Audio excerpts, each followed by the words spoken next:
palavra de Deus tem vários textos sobre esse tema, textos difíceis, textos fortes e encorajamentos especiais. Eu estou pensando aqui em fazer uma coisa. Eu estou pensando em sair lendo a Bíblia, um monte de texto aqui com os irmãos. Se não der para eu sair conversando ou fazendo as aplicações que eu achava interessante, a gente fica com a palavra de Deus, não é verdade? Vamos ler um texto fortíssimo, fortíssimo. Vamos. Deuteronômio 21.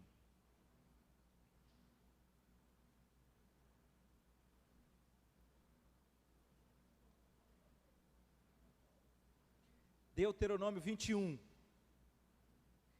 de 18 a 21.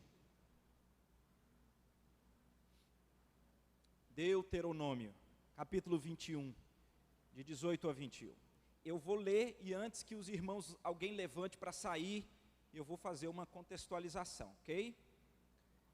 Se alguém tiver um filho contumaz e rebelde, que não obedece à voz do seu pai, não obedece à voz da sua mãe, e ainda que castigado, não lhes dá ouvido, o seu pai e a sua mãe o pegarão, e o levarão aos anciãos da cidade, à sua porta, e lhes dirão: esse nosso filho é rebelde, ele é contumaz, ele não dá ouvidos à nossa voz, ele é um dissoluto, ele é um beberrão. Então todos os homens da sua cidade o apedrejarão até que morra. Assim eliminarás o mal do meio de ti, todo Israel ouvirá e temerá. Eu tenho aprendido na minha pouca experiência que não me é dado escolher qual texto a gente pode ler na igreja ou não, porque quem revelou a palavra e preservou até aqui foi o Senhor. Mas eu posso lembrá-los que o Velho Testamento, ele é recheado daqueles três aspectos que nós conhecemos da lei de Deus. Nós temos a lei moral, a lei cerimonial e a lei civil. Não se enganem que no Velho Testamento nós temos para o povo de Israel um código civil, um código penal, que estabelece como que aquela lei se organizava quanto aos aspectos de legislação. Então, se você ler aqui, ele vai dizer como é que se partilha a herança, ele vai dizer como que é as penalidades para os diversos tipos de crimes que ocorrem, e nós não usamos do Velho Testamento nem lei civil, nem lei cerimonial. Conhecemos vários aspectos de lei cerimonial, também no Velho Testamento.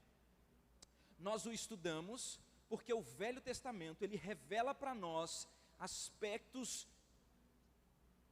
dos princípios morais do Senhor. E um texto desse não é nenhum chamamento para que a gente agora vá apedrejar filhos que são rebeldes, contumazes, obstinados, que são depravados, dissolutos, beberrões, mas o texto revela alguns aspectos morais muito fortes para nós. O primeiro deles que eu queria dizer para vocês é que essas coisas acontecem. Essas coisas acontecem. Quando o Senhor, na sua palavra, levanta no meio do seu povo a possibilidade de pais que são tementes a Ele, terem filhos obstinados, contumazes, rebeldes, dissolutos, beberrões, é porque o próprio Senhor, que conhece a Constituição, a gênese humana, Ele está revelando para nós que essas coisas acontecem. E não precisava desse texto, porque se nós olhássemos para a história de Isaac, talvez um dos patriarcas mais certinhos, a gente sabe que tem os erros, mas ele parece que tem até menos do que Abraão, do que Jacó, mas a Bíblia diz, dos seus dois filhos, Esaú, já no final da vida ele toma duas esposas estrangeiras, e a Bíblia diz que isso se torna amargura de alma para Isaac e Rebeca. Quando nós lemos a história de Jacó, não é diferente. A gente olha para a história de Jacó e a gente vê que Jacó se transforma em Israel. Jacó, tudo bem, ele começa ali como aquele que é o suplantador, mas ele é um cara que ele conhece o Senhor, ele luta com Deus, ele tem a bênção de Deus, ele tem lá os seus 12 filhos. Mas se a gente for analisar os filhos, talvez, os caminhos mesmo ali, não sei se a gente tira uns 2, a gente tem depravados, a gente tem assassinos. Esses dias, lendo as Escrituras, um negócio me saltou ao coração de maneira fortíssima. Conhecemos a história de José, não é? Talvez o filho fera de Jacó. Estava lendo as Escrituras e descobri que 2 netos de José, enquanto ele ainda era vivo, se tornaram ladrões de gado. Você olha, talvez uma das histórias mais absurdas é de Samuel. Samuel é filho de Ana, uma mulher que ora temente a Deus. Samuel é desses personagens fera das Escrituras, que as Escrituras só o colocam como um cara que serve a Deus, temente a Deus. Ele é profeta, ele se torna um dos juízes. Mas aquele livro de Samuel termina de uma maneira muito dolorosa, não é? São exatamente os filhos de Samuel que se tornam juízes corruptos. A Bíblia faz questão de dizer que os meninos são corruptos. E dali desencadeia toda aquela sequência onde Israel não quer um rei, ou não quer juízes, quer um rei. Eu olho para esse texto e eu queria dizer uma coisa para os irmãos. A Bíblia, ela não nos esconde, essas coisas acontecem. E o texto mostra que alguns primeiros princípios, e eu estou olhando num aspecto moral.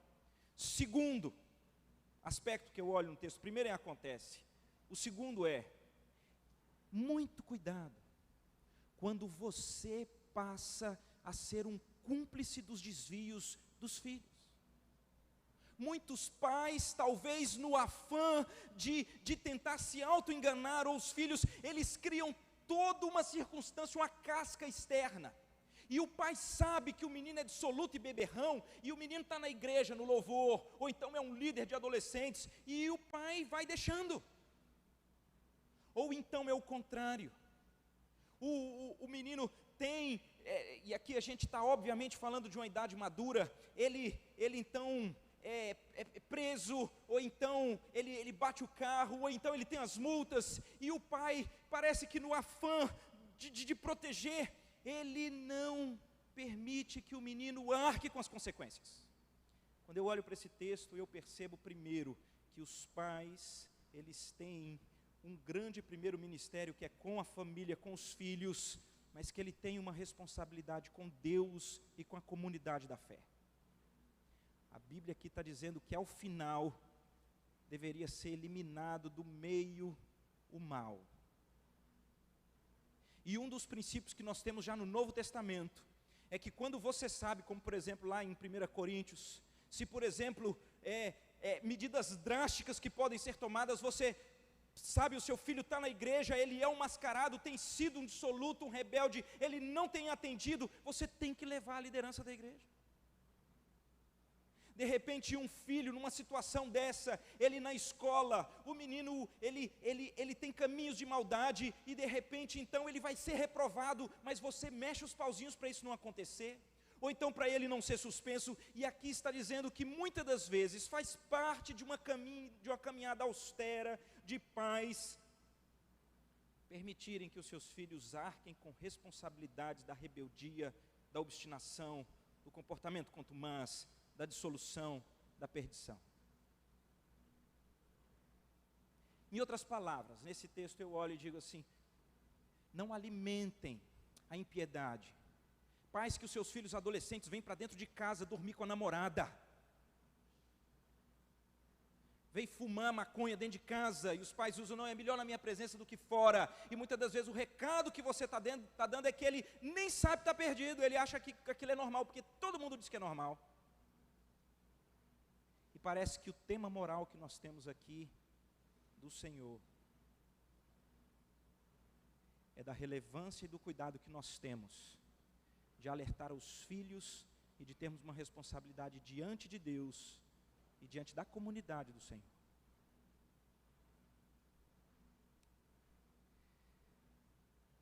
Mas existe um outro texto,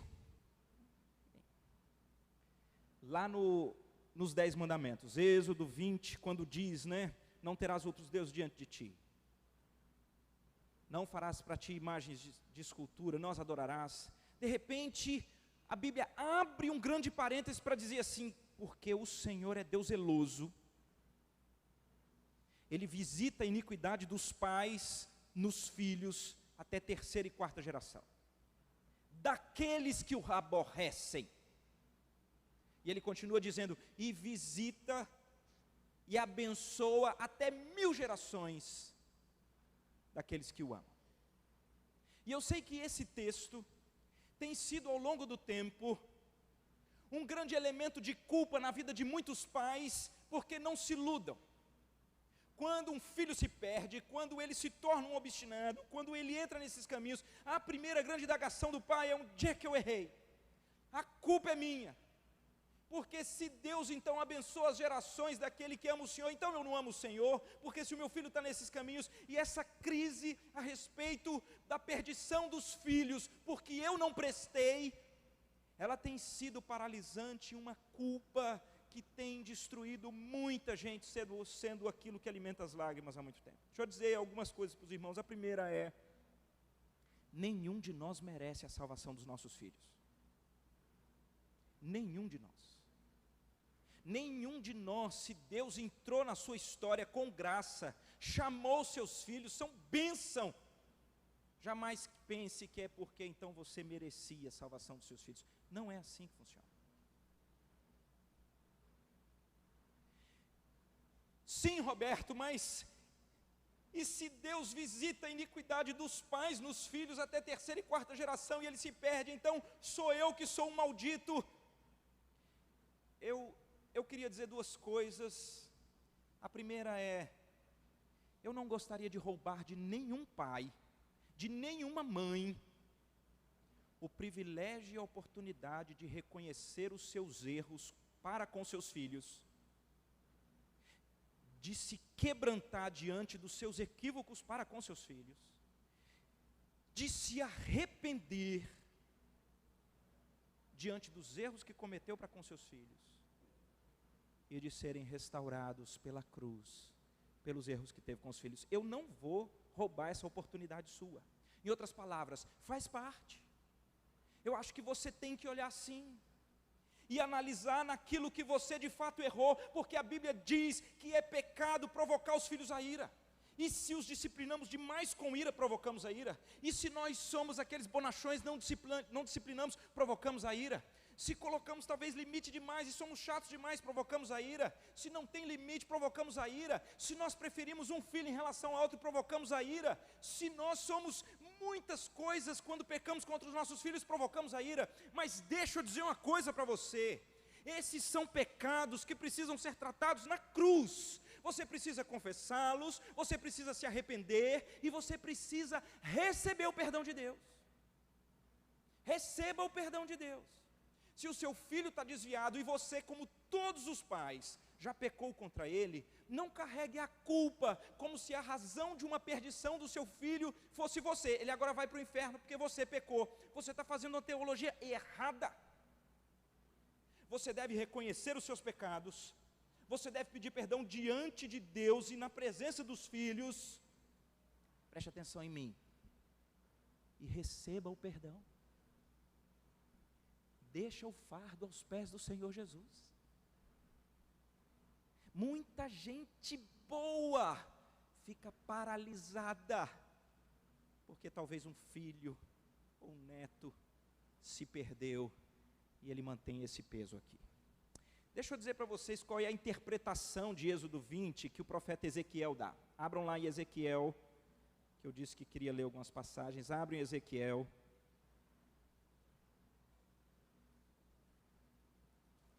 Ezequiel capítulo 18.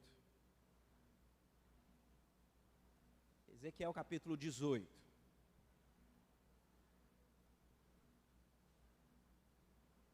Preste atenção. Vou pôr uma quinta marcha aqui para ler. Vamos lá? Ezequiel 18, a partir do verso 1. Veio a mim a palavra do Senhor dizendo: que tendes vós? Vós que acerca da terra de Israel proferis este provérbio dizendo: os pais comeram uvas verdes e os dentes dos filhos é quem botaram. Tão certo como eu vivo, diz o Senhor, jamais direis este provérbio em Israel. Atenção aqui para mim, para que vocês entendam. O que é que esse provérbio está dizendo? Ele está dizendo que os pais é que fizeram uma coisa errada, comeram uvas verdes, e os dentes dos filhos é que ficam com aquela coisa ruim da uva verde. É como se o ditado na nossa cultura fosse, os pais comem a feijoada e quem tem dor de barriga são os filhos. Ou seja, a palavra de Deus aqui está vindo para o povo de Israel, porque eles estão achando que o juízo do cativeiro é por conta do erro dos pais. Eles usam esse provérbio para achar que os filhos, coitados, estão sendo apenas alvos do juízo de Deus pelo que os pais fizeram. E Deus está dizendo, arranquem esse provérbio do meio de vocês. Veja como ele continua, verso 4. Eis que todas as almas são minhas. Como a alma do pai, também a alma do filho é minha. A alma que pecar, essa morrerá. Segura aí. Sendo, pois, o homem justo, fazendo juízo e justiça, não comendo carne sacrificada nos altos, não levantando os olhos para os ídolos na casa de Israel, não contaminando com a mulher do seu próximo, não chegando a mulher na menstruação, não oprimindo a ninguém, tornando ao devedor a coisa penhorada, não roubando, dando seu pão ao faminto, cobrindo nu com vestes, não dando seu dinheiro à usura, não recebendo juros, desviando a sua mão da injustiça, e fazendo verdadeiro juízo entre os homens, andando nos meus estatutos, guardando os meus juízos, procedendo retamente, o tal justo certamente viverá, diz o Senhor. Verso 10, se ele gerar um filho ladrão, opa, como assim? É o princípio. É a palavra de Deus que está dizendo que isso é possível. A gênese do pecado, da depravação, vem com um nenenzinho fofinho. Veja o verso 10.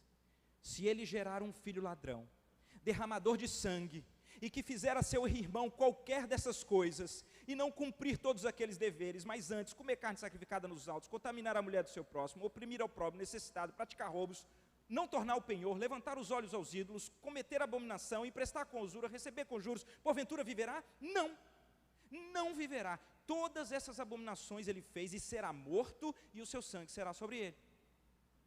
Ou seja, ele está aqui dizendo um princípio: a piedade e o caminho de um homem com Deus não lhe garantirá a salvação do seu filho, se ele for um obstinado, contumaz, rebelde, beberrão, dissoluto, ladrão. Esse pai é do Senhor e vai viver no Senhor. Esse filho vai ser condenado. Aí agora veja a partir do verso 14, ele inverte. Ele diz no verso 14, eis que se ele gerar, ele quem? Esse menino ladrão. E se ele gerar um filho, que veja todos os pecados que seu pai fez, e vendo-os não cometer coisas semelhantes, não comer carne sacrificada nos altos, não levantar os olhos para os ídolos da casa de Israel, não contaminar a mulher do seu próximo, não oprimir a ninguém, não retiver o penhor, não roubar, der o pão ao faminto, cobrir nu com vestes, desviar do pobre a mão, não receber usura e juros, fizer os meus juízos e andar nos meus estatutos, o tal não morrerá pela iniquidade do seu pai, certamente viverá. Então preste atenção nessa estrutura de explicação de Êxodo 20. Quando você lê Êxodo 20, ele diz bem assim, você vai abrir lá e ver. Sou Deus zeloso, que visito a iniquidade dos pais nos filhos daqueles que me aborrecem. Em outras palavras, ele está dizendo aqui que há sim uma visitação de iniquidade sobre a iniquidade, na medida em que o filho vem e permanece nos caminhos de iniquidade. Porque o filho que passa agora a conhecer o Senhor, ele olha para os pecados do pai e ele abandona, e ele crê no Senhor, ele não mais é alvo de maldição. Por quê? Porque Deus faz nova todas as coisas. Tudo que estava para trás é deixado para trás e são feitas novas todas as coisas. E aqui a gente já pode dizer, por exemplo, por que nós não podemos concordar com essa teologia de alguns de quebra das maldições hereditárias. Porque não há nada que quebre mais a maldição hereditária do que a conversão no Senhor Jesus. Porque maior é aquele que está em nós do que o que está no mundo.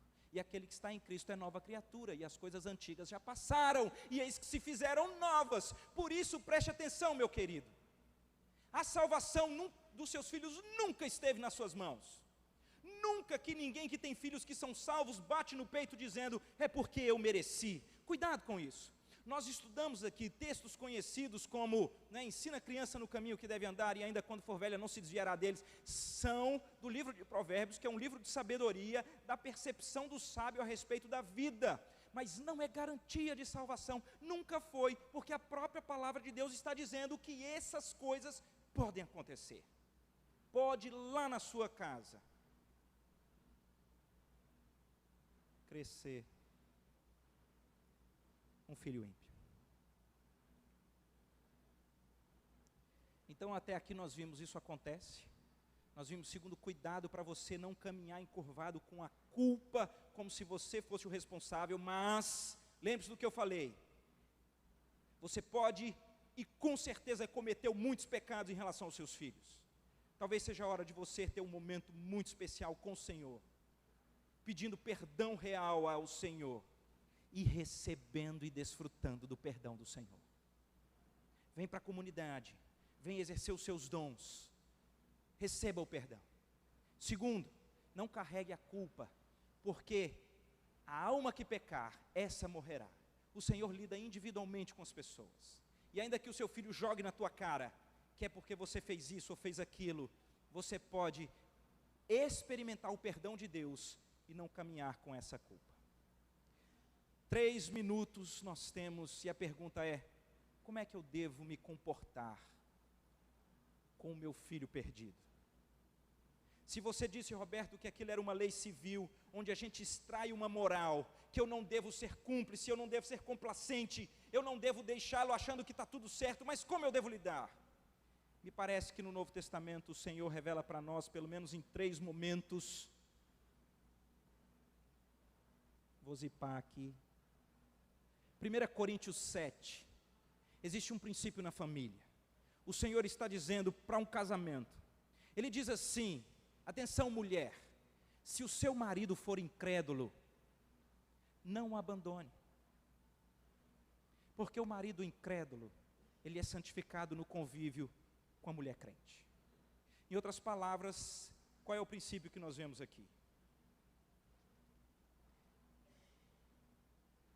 Não abandonem os seus filhos. Roberto, mas agora eles amam as coisas do mundo. Certo. Aquele capítulo de Coríntios, ele diz assim, se ele quiser abandonar, então ele abandona, mas você não abandona. Por quê? E ele diz, porque o incrédulo, ele tem o evangelho sendo lido diariamente na sua vida. É isso que o texto lá diz. Há um outro princípio muito semelhante a esse, em 1 Pedro no capítulo 3, as mulheres conhecem. O texto diz, atenção mulher, você quer ganhar o seu marido incrédulo? Então eu vou lhe dar o bizu. O bizu é, fecha a boca. Fecha a boca. Ele diz isso lá. Ganhe o seu marido em silêncio, porque ele observará o seu correto proceder diante de Deus. E você então vá para esse casamento com um incrédulo, na perspectiva da fidelidade a Deus. E aqui a gente vê um princípio. Há muitos pais que no desespero ao ver os seus filhos, eles acabam entrando com um tipo de sobrecarga e carga que ele não consegue, ele manda hoje em dia, com o WhatsApp, ele manda 827 WhatsApps, com ou versículos, ou com vídeos, ou quando ele encontra, é só falando, o menino foi criado na igreja, ele sabe a estrutura do evangelho, e muitas das vezes, nós não perderemos os filhos, quando muitas das vezes, fecharmos as nossas bocas, mas nos atos de graça, você passar a ser o evangelho que ele pode ler. Você vai dizer, que talvez na sua casa, não dá para você aceitar esses comportamentos pecaminosos, mas você age com graça. Ouvi vários exemplos que já me fizeram chorar de homens de Deus. Um dos escritores que abençoou muito a minha vida, por exemplo, John Piper. John Piper teve que na sua igreja, na frente de todos, excomungar o filho.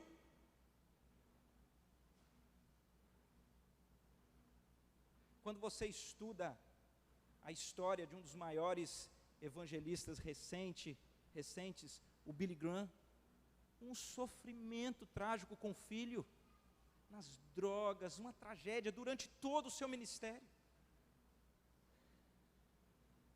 Estudando sobre isso daqui, descobri, por exemplo, que o grande levante daquela cantora conhecida, Rita Lee, era exatamente a rebeldia contra a fé dos seus pais, que eram missionários.